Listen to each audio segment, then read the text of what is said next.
And here we are on the map Daybreak, and in the upper right we have our blue Protoss player. Used to be on the team TSL in Korea, used to be known as Songho. Now he's known only as Killer. And down in the bottom left part of the map we have our red Zerg player from FXO. His name, for some reason, is Whale. What is it with, well, one, the ridiculous Korean names, but two, Killer's leading off first in this tournament, as we had Dignitas Killer yesterday, and today is Complexity Killer. It's a tournament of killers, but I think Killer's a good choice to lead off. He's been playing StarCraft and StarCraft 2 for a very long time. He's been very, very solid. He was one of the players that was in Code S for quite a while last year, and although he has, to a certain extent, fallen off a little bit, he's still a good player. You know, he's well-versed in all the matchups, and, you know, that's what you want out of a starter. Now, as far as FXO.Whale goes, he's been in a lot of the Korean weeklies. I think he's competed in some of the qualifiers for different tournaments lately as well, and we don't know a whole lot about him yet. I mean, he's not a newer player. He's been on the team for a while, but hasn't really been able to show a lot of his stuff just yet. I remember him competing at some of the Code A qualifiers. He, I think he got relatively deep a couple times, but never quite was able to make it. So it's going to be interesting. I'm curious to see what he's going to do. Probably going to be pretty standard, though. This is ZVP. I think it is probably the most figured-out matchup in StarCraft 2 right now in terms of how the game kind of progresses, or the ebb and flow of it. And it's on Daybreak, kind of the quintessential PvZ map as well, although a little more tricky. I prefer the maps for Protoss players where you have those destructible rocks heading from your natural to your third, maps like Ohana, maps like Metropolis, things like that, in Tomb Valley as well, although that one's a little bit too Protoss favored, because I think it just gives Protoss players more options. This one's a little bit harder. It's a little bit more difficult to take and hold that third base. It's going to be a Nexus first for Killer. And we mentioned the amount of Killer players that are actually in StarCraft 2, or StarCraft for that matter, as you still have Brood War Killer as well. And then we also found out, as we cast the match with MVP versus IM the other day, Sniper actually changed his name to Killer as well. So I don't think that's... Oh, he actually killed the pro. Whoops. Yeah. I don't think that's permanent. I think he's still Sniper in the GSL and things like that. But he's just got an alternate idea of Killer, it looks like, too. So, you know, why not? Why not? We can all see. It's like the alternative to having just a barcode name. Yeah. Just if everybody names themselves Killer, it's the same thing. Basically. I'm okay with that. That's all right. Yes, I remember there was a great replay pack that was released the other day. I forgot what player it was for. It was, but it was Taja pack released by Team Liquid, I think, wasn't it? Yeah, you know the one I'm talking about, where they were like great games against, and there was a notable player, and then there was 3 barcode names right afterwards. Yeah. It was either Taja, or it might have been like Hero as an option as well. So. Yep, but those barcode names are pretty popular in Korea, and it makes sense. I mean, the pros don't want people kind of knowing the strategies that they're trying out, and that's really what the ladder is for. It's for experimentation, and so they're dealing with that by having their names be barcodes, which is kind of an interesting way to go about it, but. That was kind of a cool attempt by Whale right there. I don't know if you saw that. He actually had his build timed out so well that he only needed 1 Zergling to attack the pylon. As soon as it went down, he had exactly 300 resources for another hatchery, and was able to send the other 3 Zerglings across the map just in case he was able to catch anything. So that's good resource management. Yeah, very cool stuff out of Whale there. Yep, that's the type of thing you want to see. Whale, of course, based on stamina and spirit. Any World of Warcraft player will get that joke. Nobody else will, but... No, I'm sorry. Diablo, I've got your back. I've been playing a lot of Diablo, so... Well, of the Whale items were kind of like joke items in World of Warcraft. So we'll hope this Whale isn't a joke. We'll hope he's a very serious player. And you know what is a joke? Witch Doctor. Oh, really? Sorry. In Diablo, have to say, I'm a sad Witch Doctor player. Really? I did just solo Belial on Inferno, but... well, then how can you... Because that's pretty good. Well... Anyway, so the probe's going to go down here, gets a scout, doesn't see any gas, but this is pretty predictable stuff at this stage of the game. Actually, the double gas being taken over at the third for Whale. That's kind of clever. He's going to have less drones available, but then he can Maynard more over to the natural if he wants, but it kind of keeps his tech hidden for a little bit longer. Yep, that's right, and it'll confuse Killer a little bit. He may be trying to convince Killer here that he's over-making drones. It's a common mistake that a lot of Zergs have. You get into that rhythm of just making drones and queens and kind of keeping some stuff out on the map to scout, that sometimes you can go up to like 60 drones and then suddenly you die to a very normal attack and you're like, oh no, I've over-droned. So I think that may be part of it. He may be trying to convince Killer that he's going for something like that too. But we know that there is gas out on the field, and what will he use it for? That's the question. Will it be Zergling speed first? Maybe if he feels like he's going to be under some pressure, that could be. Where he sees that there is a third and fourth gas, I think it won't be in the eye. I was about to say probably going to see Lair first, and there it is. Yep. From Whale. So again, you know, just a pretty normal build out of our Zerg players so far, but nice little touch kind of putting the gases at the third. And as we can see, Killer actually going to 4 gates total, 3 additional gates for now, and a Robo decided to get +1 weapons after he got his Warp Gate technology, so we'll see when he wants to decide to put on pressure. He is a bit supply blocked, though, in fact, needing to put up a couple, or just 1 pylon for now, but he'll need a couple more here in just a second. Twilight Council going down too, okay. So he does have +1 on the way. That will time out quite nicely for him to go for +2, and he's taking a third. So no sort of early aggression. This is interesting because originally, and I mean this isn't anything new for Killer, he does like to play longer games now, but back in the day, like back early last year and stuff like that, he was one of the most aggressive, cheesy Protosses out there in StarCraft 2. He really was. I remember one day where I came home from the broadcast and I was at the GOM house, and he was actually there. He was doing a show for GOM TV that they used to shoot in the GOM house called Ready Action. They would shoot it every once in a while. And so he was watching me play Protoss at the time, which I was, and he sat down and showed me some builds.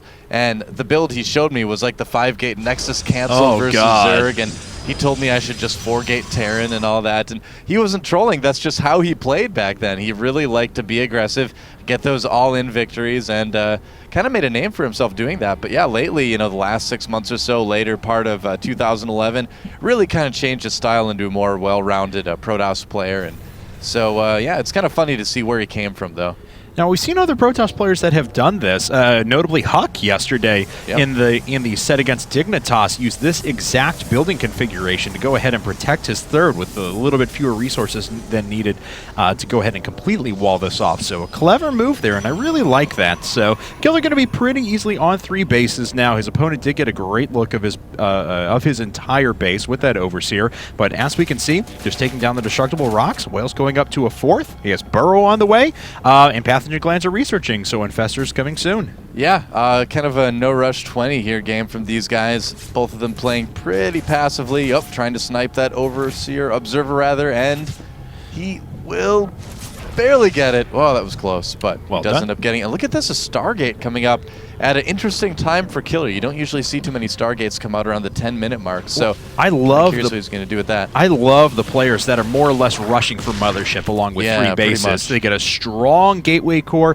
They could really rock on a couple of Immortals and then start working towards Templar, but they get that Mothership nice and early, and it keeps them, they accumulate that energy. They're not under a ton of pressure, and it keeps them pretty safe. Yep. And speaking of staying safe, Killer's going to want to stay safe against this pressure from Whale taking down these rocks now. We'll see if he actually wants to move in. I feel like he's just taking the opportunity to take out the destructible rocks while he can. Yeah, and why not? I agree. Might as well. And yeah, he pulls back right away. And there's the fleet beaking, yeah, so we're going to see a pretty quick Mothership out of Complexity's Killer, it looks like. Yeah, I really like that. Like I said before, he's going to have a nice, strong army here. He's still investing in his upgrades.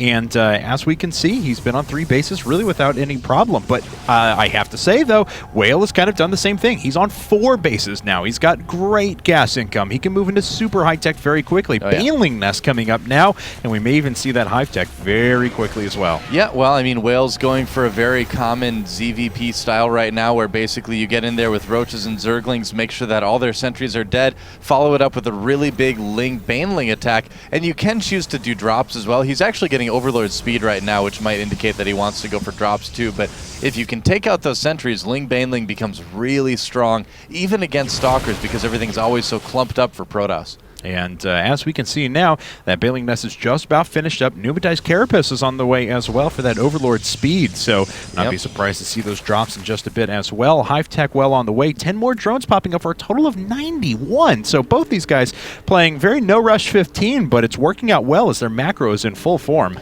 Yeah, I'm curious to see. I'm a little bit surprised that Whale hasn't started drops yet. You can research it at a different hatchery even if it's not a lair, so he doesn't really need to wait at this point.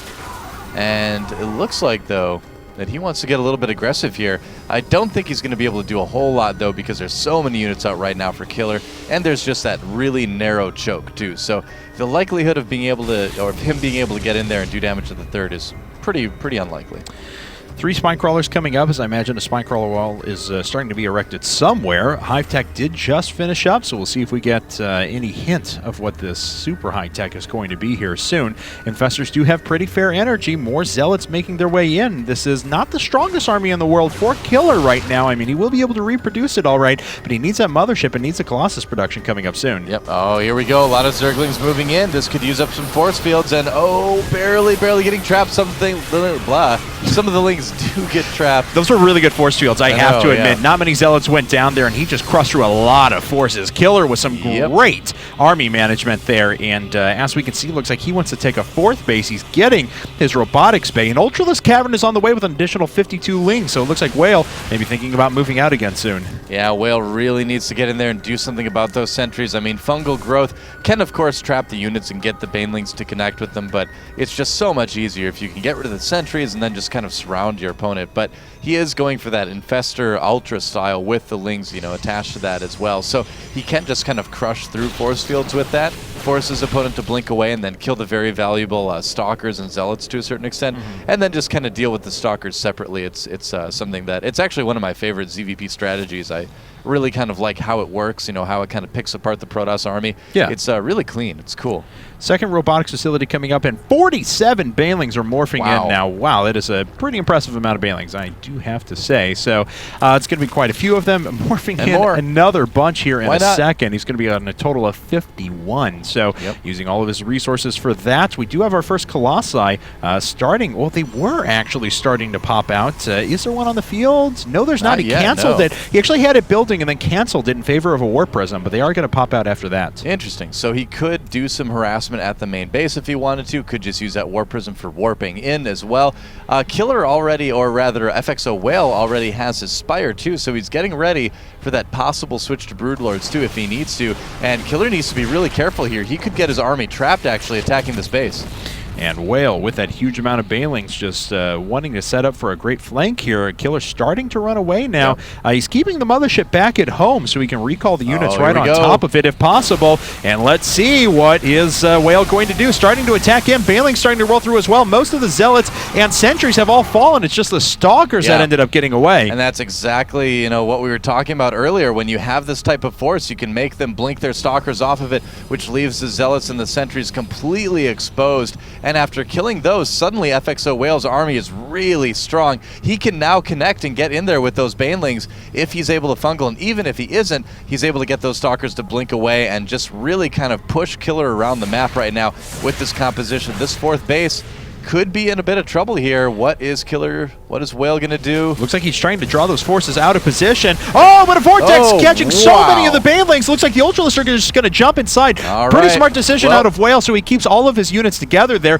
Still a couple of Infestors waiting to drop down either Infested Terrans or drop up and then start fungling here in a second. Fungal that. Yeah, here we go, and there goes the fungal on all the Protoss units. The banelings connecting with tons of Stalkers. Is it enough damage, though? Those Infestors are so vulnerable. No. And I think Killer's going to have plenty here. That was such a good Vortex. It hit everything necessary, and as soon as he gets some detection, he'll clean up the last couple of units here as well, starting to add on more and more Immortals to help with those units as well. But we do see the Broodlord switch going on now. It's 7 Corruptors coming up. The Greater Spire is on the way. Killer just sitting on 4 bases. Yeah, I was about to say he'll look to take a 5th base soon, and there it is. Yeah, that was really cool too, how before that, you know, when he put down the Vortex initially, he actually blinked his Stalkers over top of it, and the Ultralisk does get taken out, but yeah, he blinked the Stalkers over the Vortex to avoid them getting, you know, sucked in there as well, to get a nicer little concave on the units that were coming out. But it is still very Stalker heavy. These Zerglings, with the proper upgrades, they are 2/2 and they do have adrenal glands,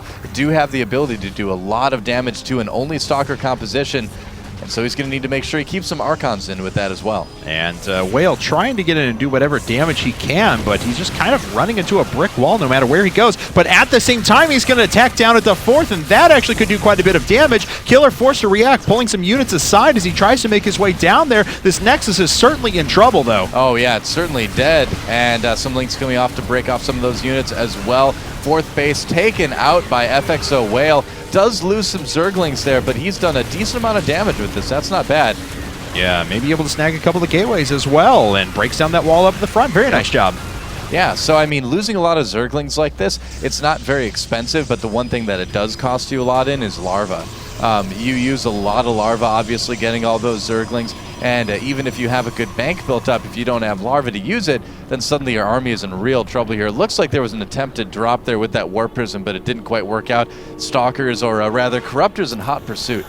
That's right. Oh, but he is going to be able to storm a few units there. Gets a couple of kills, but not all that many. Oh, makes some of those fungal. very weak. Oh, look at the feedbacks hitting and killing 3 infestors, decimating the other ones that are up. And this Archon's going to snag a few more kills as well. Very nice. Yeah, he certainly is, because there's not really a lot there that can handle that Archon. Honestly, the infested Terrans trying to do what they can, and they do take it out, but rough spot there for Whale for a second.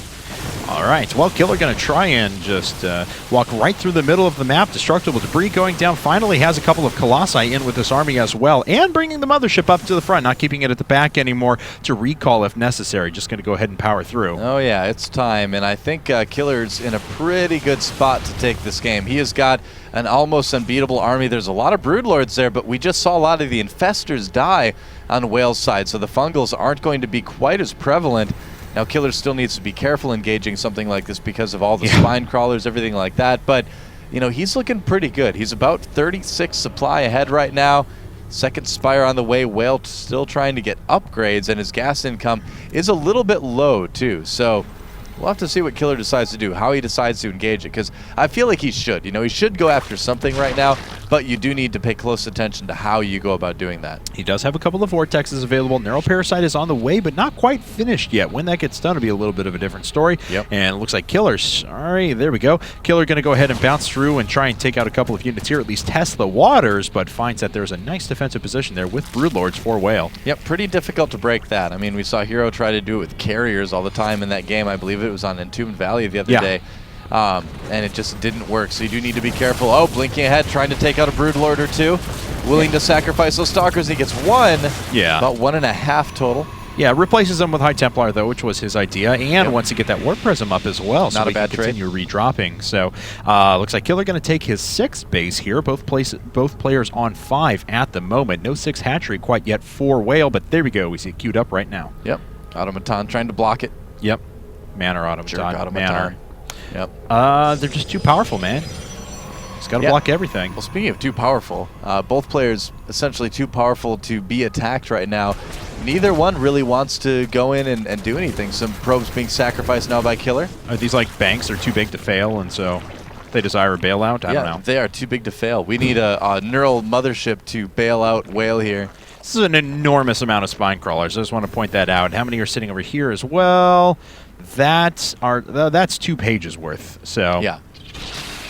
Well, it's good to have. I mean, like we saw Anyang do, if you have that many spine crawlers, it's nearly impossible for them to effectively attack into it, especially with Infestors there, with Broodlords there. It's such a pain to get through all that. And the Colossi can range these units up at the front, so we'll take out a couple of them before they're ever able to come up. So nice job there. Looks like he's trying to take out the mothership, bungling a couple of units at the front so the Broodlords can do a little bit more damage. The Corruptors are not going to be able to get the mothership. It survives with most of its health. They can try and roll up here in just a bit and snag a Vortex or two, but Neuroparasite is done. That's a very real concern for Killer. Yep, he did lose an Immortal there and some other units. He did manage to keep his Colossus alive, which certainly does help, and his mothership does live as well.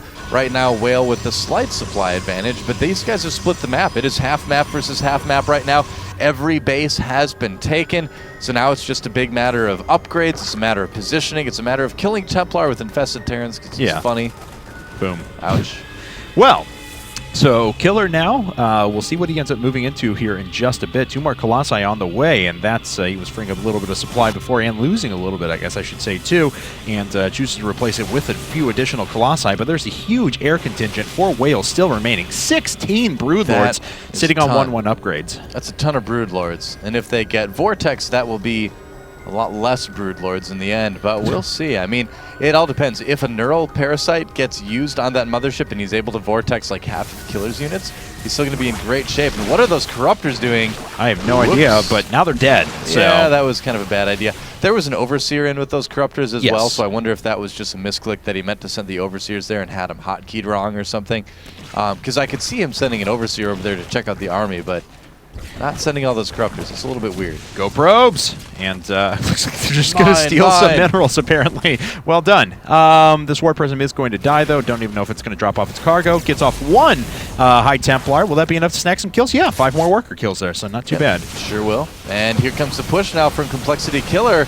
Not a lot of spine crawlers here, and it looks like the Whale may be willing to go for a bit of a base trade here. Wow, yeah, so he's just going to give up his base, so a little bit more mobile army here, but of course he has the sheer firepower strength down to the bottom left-hand corner.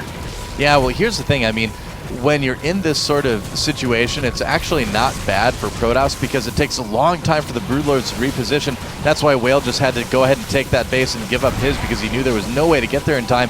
Here comes Killer now, though, attack into those spine crawlers, decides he can't quite make it, and has to pull back. Wow. All right, well, that's a fair amount of corruptors. Looks like they're just going to move straight into the mothership here, and it looks like they're going to get it. The mothership goes down, and as you were pointing out before, yeah, that base did stay alive. Nexus still remained. He mercifully spared the Nexus. How about that? FXO.Whale's a nice guy.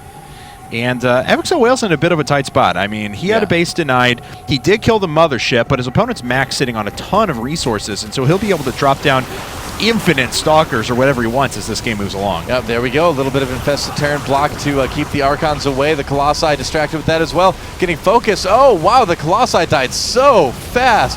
Man, and Killer, I think Killer's in big trouble here. These storms being used on infested Terrans, energy versus energy. And will that be enough? The infested Terrans not even dying. Wow. So many of them. Yeah, there's so many left, too. He's got a good bit of energy as well. Yeah. So, and the Broodlord count is still 17. Killer just doesn't have a way to deal with this at the moment. What looks like a very good situation for him not too long ago is just turning into a disaster all of a sudden. Yeah, that's actually a really, really smart engagement by FXO.Whale, deciding to go ahead and use infested Terrans to buffer for his infestors and Broodlords. Very smart choice there. And Killer, there just wasn't a whole lot he can do with it. You know, I mean, those infested Terrans are generally going to outlast Storm. Goodbye, Nexus, and right now, Whale pushing Killer to what could be a loss here.